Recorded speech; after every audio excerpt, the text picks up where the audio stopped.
Hi అండి, అందరికీ నమస్కారం అండి. Welcome back to Anil Sunil vlogs.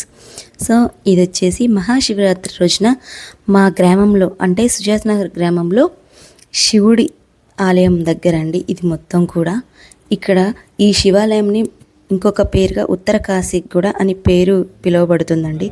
So చాలా వందల సంవత్సరాల క్రితం దండి ఈ శివుడు వెలిశాడండి. చాలా ప్రాముఖ్యత ఉందండి ఈ శివాలయం గురించి కూడా. అయితే మేమైతే ఈరోజు శివాలయంకి మార్నింగ్ వెళ్ళాము. సో నేను తీయలేకపోయాను వీడియో. ఇప్పుడైతే తీశాను ఈవినింగ్ టైము. శివుడి మహాశివరాత్రి అనగానే మనకు గుర్తుకొచ్చేది భక్తి, శివత్వం, రుద్రాభిషేకం. కానీ ఈ పవిత్ర రాత్రికి ఇంకా ఒక గొప్ప తాత్పర్యం ఉంది. అదే శివపార్వతుల కళ్యాణ మహోత్సవం. సో శివపార్వతుల కళ్యాణం జరుగుతుందండి. సో ఎంతమంది జనాలు వచ్చారో చూసేసారండి. మార్నింగ్ నుంచి వీళ్ళందరూ కూడా ఉపవాసం ఉండి నైట్ వరకు జాగారం చేస్తున్నారండి. ఇది అయ్యేటప్పటికి 3 అయిపోతుంది కళ్యాణం అయ్యేటప్పటికి. సో మళ్ళీ 3 అభిషేకం చేస్తారు. 5 అవుతుంది. ఇంటికి వెళ్ళేటప్పటికి కనీసం 4-5 అవుతుంది. కొద్దిసేపైనా పడుకుంటారో లేదో మాత్రం తెలియదండి. మళ్ళీ మార్నింగే వాళ్ళు ఫ్రెష్ అప్ అయ్యి వచ్చి ఇక్కడ భోజనం చేసిన తర్వాత ఈ ఉపవాసం విరమించుకుంటారండి. సో చాలా భక్తి ఎక్కువ, బాగా భక్తి ఉంటుందండి ఇక్కడ ప్రజలకు కూడా. చాలా బాగా చేస్తారు పూజలు అనేవి కూడా. అయితే ఈ శివుడు బాగా మహత్యం కదా అండి. సో అలా చూసారా ఎంతమంది జనాలు ఉన్నారో. అప్పటికే నేను కొన్ని క్లిప్సే తీసానండి, ఎందుకంటే కుదరలేదు, చాలామంది ఉన్నారు కదా, బాగుండదు అనేసి అలా తీశాను. సో మనకి ఇంకొకటి ఏంటంటే శివపార్వతుల కళ్యాణం కథ గురించి కొంచెం ఒక చిన్న క్లిప్లో విన్నాం. పార్వతీదేవి హిమవంతుడి కుమార్తె. ఆమె భగవాన్ శివుని నిశ్చల భక్తి తపస్సుతో ఆయనను వరంగా పొందింది. శివుని మనస్సు లింగోద్యానంలో మునిగిపోవడంతో పార్వతీదేవి అనేక సంవత్సరముల కఠోర తపస్సు చేసింది. చివరికి శివుణ్ణి మెచ్చి ఆమెను వివాహం చేసుకోవాలని నిర్ణయించుకున్నాడు. పార్వతీదేవి తపస్సు చేసింది, శివుడు దర్శనమివ్వడం. అబ్బబ్బబ్బా, అసలు చాలా మంచిగా ఉంది కదా అండి. పాపం పార్వతీదేవి ఎంత ఘనంగా తపస్సు చేసి ఉంటుంది శివుడి కోసం. అలా బోళాశంకరుడి వివాహం వేడుక. శివపార్వతుల వివాహం దేవతల సమక్షంలో అంగరంగ వైభవంగా జరిగిందండి. విశ్వకర్ముడు అలంకారిక వ్యాపారిని, నారదుడు సంగీతాన్ని, బ్రహ్మదేవుడు మంత్రోచ్చారణను అందించారు. దేవతలు, ఋషులు, గాంధర్వులు ఆనందోత్సాహంతో శివపార్వతుల కళ్యాణాన్ని వీక్షించారు. సో కళ్యాణ వేడుక అలా జరిగిందండి. సో మేము కళ్యాణం వరకు ఉండలేదనేసి అలా విగ్రహాలు తీసుకొని వచ్చేసి ఆ టెంపుల్ చుట్టూరు తిరుగుతూ ప్రదక్షిణలు చేసి అయ్యగారు కూడా శంకు ఊదుకుంటూ చాలా బాగా అనిపించిందండి. అసలు ఆ మేళతాళాలలో ఆ శివపార్వతులను తీసుకెళ్ళి అక్కడ కళ్యాణ వేదికలో ఉంచారండి. సో కళ్యాణానికి చూశారు కదండి, చాలా బాగా అనిపించింది. మహాశివరాత్రి ప్రాముఖ్యత.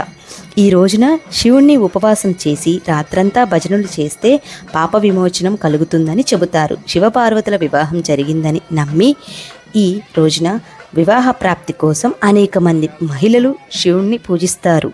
అఖండ నమ్మకం. భక్తితో చేసే ఈ పూజ మన జీవితంలో ఆనందాన్ని, ఆయురారోగ్యాన్ని, సిరి సంపదను అందిస్తుంది. సో విన్నారు కదండి, ఇది కూడా చాలా బాగా అనిపించింది. సో మేమైతే శివాలయంకి వెళ్ళాము. చాలా చక్కగా చేస్తున్నారు ఇక్కడైతే.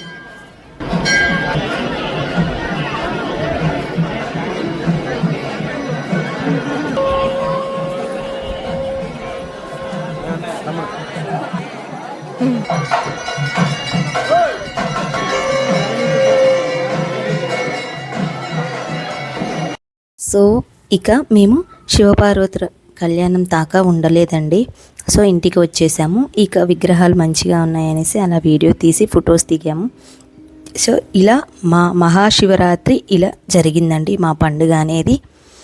ఆ శివ అనుకుంటూ ఓం నమః శివాయ. ఈ వీడియో కనుక నచ్చితే కనుక లైక్ చేయండి, షేర్ చేయండి. సో మా శివాలయం దగ్గరలో మొత్తం ఇలా దుకాణాలు పెట్టేశారండి. కాకపోతే మేము ఈ ఇంటికి వెళ్ళిపోయే టైం 11:30కి వెళ్తున్నాము. సో ఆ టైంలో దుకాణాలన్నీ తీసేస్తున్నారు. సో ఇది మార్నింగ్ అండి. ఇక్కడ మార్నింగ్ అన్నదానం ఉంటుందండి.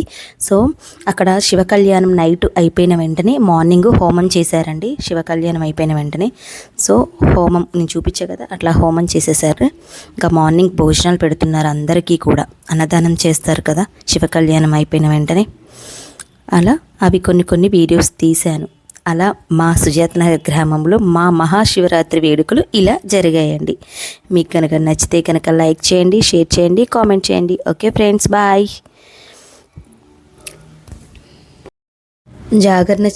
చేసిన వాళ్ళందరూ కూడా, జాగారం చేసిన వాళ్ళందరూ కూడా ఈరోజు వచ్చేసి ఈ దేవుడి ప్రసాదం తీసుకుంటారండి కంపల్సరీగా.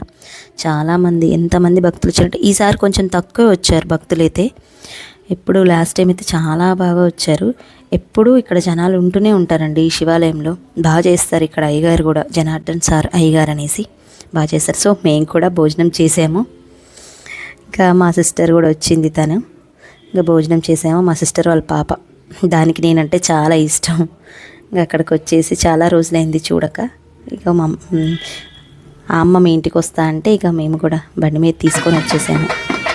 ఇలా అయిపోయిన వెంటనే మనకి శివుడిని మన ఊర్లో ఊరేగిస్తారండి. ఇలా పల్లకిలో పట్టుకొని పాపం వాళ్ళు నడుస్తుంటే వాళ్ళకి దండం పెట్టొచ్చండి. దాదాపు ఒక 5 కిలోమీటర్స్ నడుచుంటారు వీళ్ళు. అలా నడుచుకుంటూ ప్రతి ఇంటి దగ్గర కూడా